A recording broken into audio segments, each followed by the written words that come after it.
लोगों का गुस्सा फूटना भी शुरू हो चुका है। इसे लेकर छात्रों और अभिभावकों का कहना है कि हर भर्ती परीक्षा के पेपर लीक होने को लेकर सरकार को धरातल पर नकल विरोधी कानून को इंप्लीमेंट करने की आवश्यकता है। तो वहीं पेपरों में शामिल लोगों को सख्त कार्रवाई और उनकी संपत्ति भी सीज कर देनी चाहिए ताकि नकल माफिया के अंदर डर पैदा हो। आज हम इसी मसले पर बात करेंगे कि आखिर नकल गैंग की सजा क्या होगी। आज इसी बड़े सवाल पर चर्चा करेंगे। चर्चा के लिए तमाम गेस्ट इस वक्त हमारे साथ जुड़ चुके हैं। आपसे मिलवा देती हूं पंकज शर्मा जो कि कांग्रेस नेता हैं, वो इस वक्त हमारे साथ जुड़ चुके हैं। डॉक्टर निमिषा बीजेपी नेता हमारे साथ जुड़ी हुई हैं। योगेंद्र जोशी जो कि एक पूर्व पुलिस अधिकारी हैं, वो भी इस वक्त हमारे साथ जुड़ चुके हैं। बहुत स्वागत है आप सभी का न्यूज 18 राजस्थान पर। और चर्चा की शुरुआत पंकज शर्मा जी आपके साथ करते हुए, क्योंकि आपकी सरकार है और ये जो मसला है वो बेहद गंभीर है। एक परंपरा सी चल पड़ी है कि कोई भी परीक्षा होगी उससे पहले पेपर लीक होगा। अब क्या सरकार को ऐसा लगता है कि नकल विरोधी कानून इंप्लीमेंट करके और इसके साथ ही कुर्की करके इस पर रोक लगाई जा सकती है?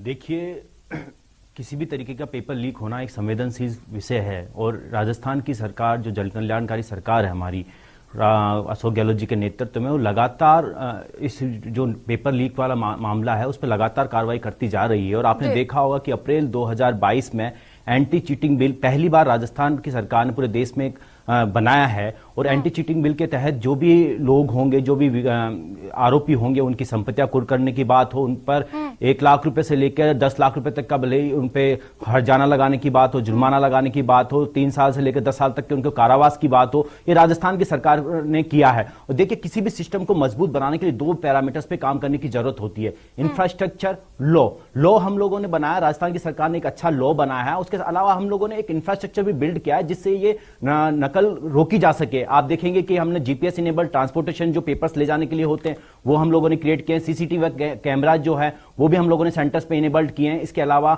आप स्ट्रांग रूम्स हम लोगों ने बनाए। इनके अलावा जो स्टाफ इसमें लगता है, जो परीक्षा नियंत्रक के रूप में लगते हैं, उन लोगों को भी रोटेशन सिस्टम में हम लोग लगाते हैं। तो कड़ाई से काम करने का काम राजस्थान की सरकार ने किया है और जरूरत पड़ेगी तो इससे भी कठोर कानून बनाया जाएगा। पंकज शर्मा जी, आप कह रहे हैं कड़ाई से काम किया जा रहा है, लेकिन रीट के बाद आपने नकल विरोधी कानून भी लाया, इसका असर तो दिखा नहीं। आरपीएससी का पेपर भी आउट हो गया, कमी कहां रह जाती है? इंप्लीमेंटेशन क्यों नहीं हो पाता है?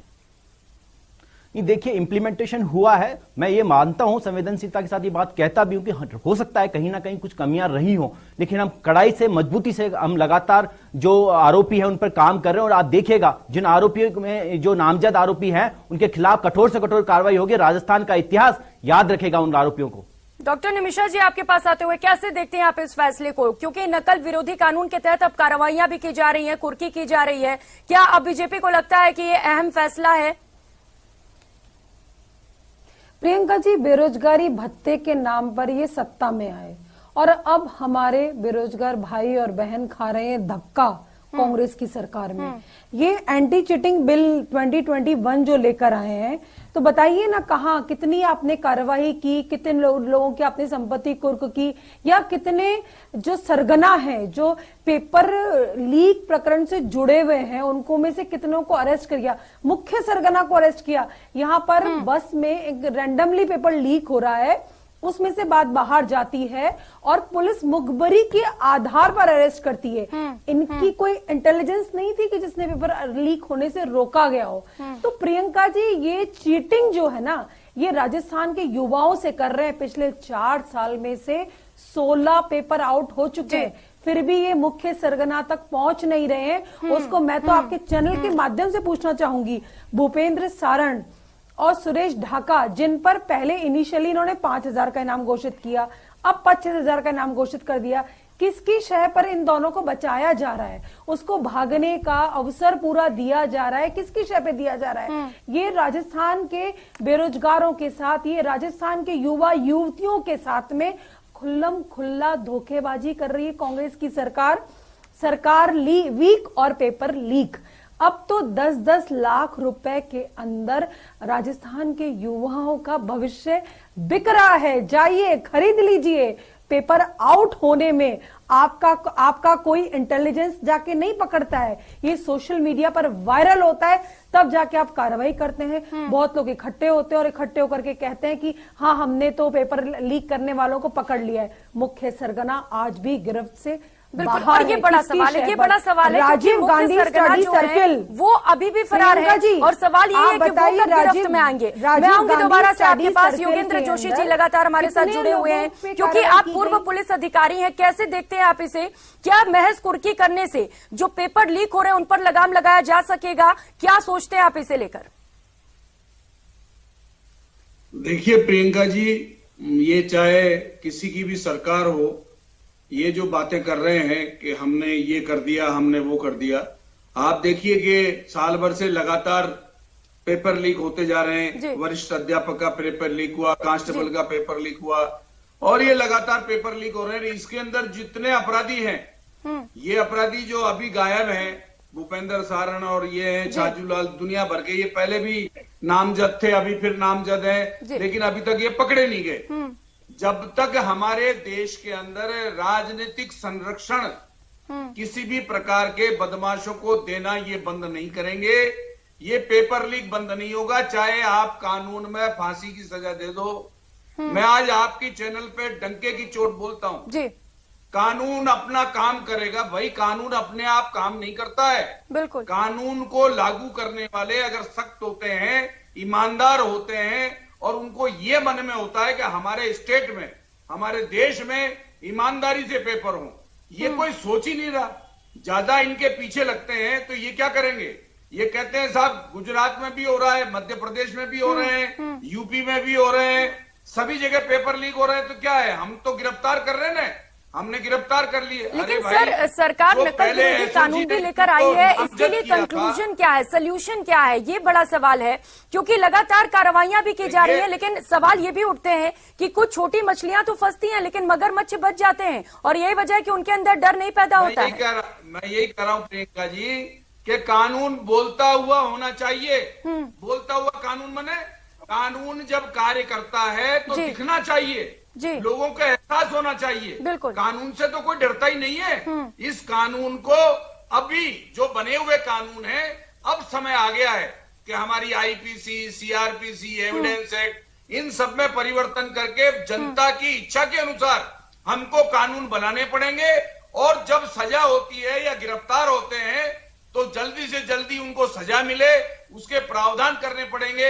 एविडेंस एक्ट में इसलिए संशोधन करना पड़ेगा कि लोग गिरफ्तार होने के बाद में छूट जाते हैं, उनकी जो गवाही देने वाले हैं, जो दस्तावेजी साक्ष्य होते हैं, उनको ये लोग गायब करवा देते हैं, अपने इस प्रकार के दस्तावेज इकट्ठे करवा लेते हैं, और जो गवाह होते हैं, जो चश्मदीद गवाह होते हैं, उनको सरेंडर करवा लेते हैं। वो अदालत बिल्कुल। और बिल्कुल पंकज शर्मा जी, देखिए आपको ये बात माननी पड़ेगी, बहुत सारे लूप होल्स हैं, सिर्फ कानून बनाने से तो कुछ नहीं होता है, क्योंकि जो मुख्य सरगना है वो तो अभी भी फरार हैं, और जैसा कि निमिषा जी भी कह रही है कि सरकार लीक है तभी पेपर लीक हो रहे हैं, क्योंकि सरकार वीक है।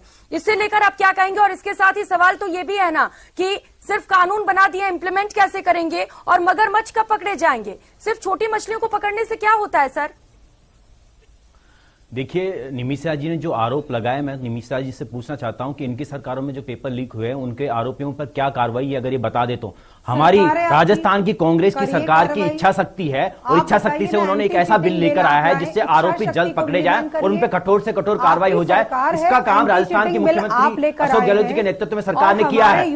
दूसरी बात, युवाओं के लिए सबसे ज्यादा काम अगर किसी सरकार ने इस समय किया है तो इस दौर में राजस्थान की सरकार ने किया है। आप उन्हें बेरोजगारी भत्ता प्रोवाइड करवाने की बात हो, उन्हें लगभग 1.5 लाख से ज्यादा नौकरियां दे चुके हैं, कुछ नौकरियां और 1.5 लाख से ज्यादा नौकरियां प्रस्तावित आनी है। इसके अलावा आपने कोचिंग योजना लाने की बात हो, राजीव गांधी उसके माध्यम से देश में भेजने की बात हो, सबसे ज्यादा काम राजस्थान की सरकार ने किया है युवाओं के भविष्य के लिए किया, और इस बार का जो बजट आने वाला है उसमें युवाओं का ध्यान सबसे ज्यादा रखा जाएगा। अब तक जितने भी आरोपी पकड़े गए हैं उन पर कठोर से कठोर कार्रवाई करने का काम राजस्थान की सरकार कर रही है। और अगर उनकी पहले भी जो आरोपी पकड़े गए उनकी संपत्तियां कुर्क हुई है, और जब आरोपी पकड़े गए जो नामजद है उनकी संपत्तियां जल्द से जल्द कुर्क होगी और उनकी संपत्तियों को ध्वस्त करने का काम किया जाएगा।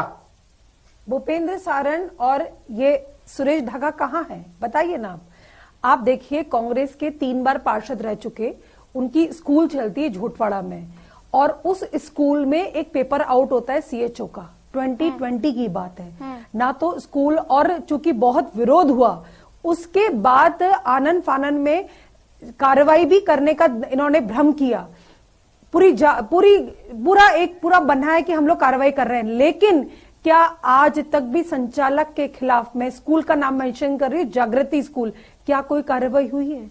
एसओजी ने जांच की, जांच के नाम पर क्या किया, ये स्पष्ट जवाब दे। इसीलिए आज तक पेपर आउट हो रहे हैं।